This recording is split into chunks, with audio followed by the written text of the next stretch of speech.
అదరకొట్టే కారం రంగు రుచి ఆచి కారం పొడి. తొక్కిసలాటకు కారణాలేమిటి? 10,000 మంది అనుకుంటే 30,000 మంది రావడం, ఉదయం 10 గంటల నుంచే కరూరు సభకి జనం పోటెత్తడం, 12:30కు రావాల్సిన విజయ్ రాత్రి 7:30కి రావడం, ప్రసంగం మొదలైన వెంటనే ఓ చోట స్వల్పంగా తొక్కిసలాట చోటు చేసుకోవడం, ఓ అభిమాని సొమ్మసిల్లి పడిపోవడంతో వాటర్ బాటిల్ కూడా విజయ్ అందించడం ఇవన్నీ కనిపించాయి. అభిమాన నాయకుడిని దగ్గరగా చూసేందుకు విజయ్ వాహనం వైపు ఒక్కసారిగా దూసుకొచ్చారు ఫ్యాన్స్. అప్పటికే క్రిక్కిరిసిన ప్రాంతంలో మరింత ఒత్తిడితోటి తొక్కిసలాట చోటు చేసుకుంది. అదే సమయంలో కరెంటు పోయిందంటూ మరో ప్రచారం కూడా జరుగుతోంది. ప్రాణభయంతో జనం పరుగులు పెట్టడంతోనే తొక్కిసలాట జరిగినట్టుగా తెలుస్తోంది.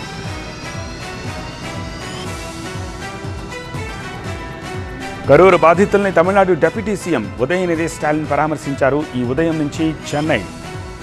ఉదయం చెన్నై నుంచి కరూరుకు చేరుకుని బాధితులతో మాట్లాడారు. చనిపోయిన వారికి సానుభూతి తెలుపుతూ వారి కుటుంబ సభ్యులకు ధైర్యం చెప్పారు ఆయన.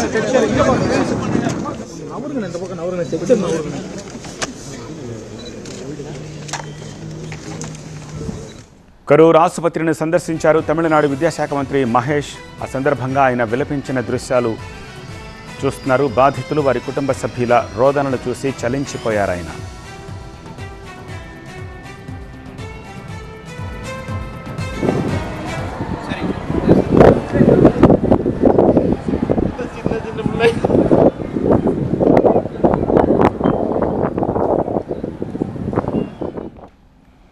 కరూరు తొక్కిసలాటకు ప్రభుత్వం పోలీసులే కారణమని పళనిస్వామి ఆరోపిస్తున్నారు. విపక్షాల సభలకు తగిన భద్రత కల్పించట్లేదంటున్నారు. ఈపీఎస్ డీఎంకే సభకు వేలాది మంది పోలీసులతో భద్రత కల్పిస్తారు. కానీ ప్రభుత్వం పోలీసులు సరిగా పనిచేసి ఉంటే 39 మంది చనిపోయి ఉండేవారు కాదంటున్నారు పళనిస్వామి.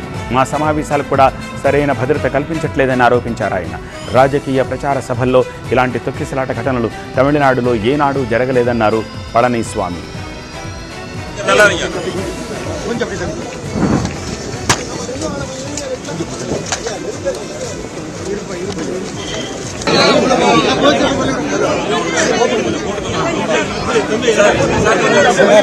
Sir,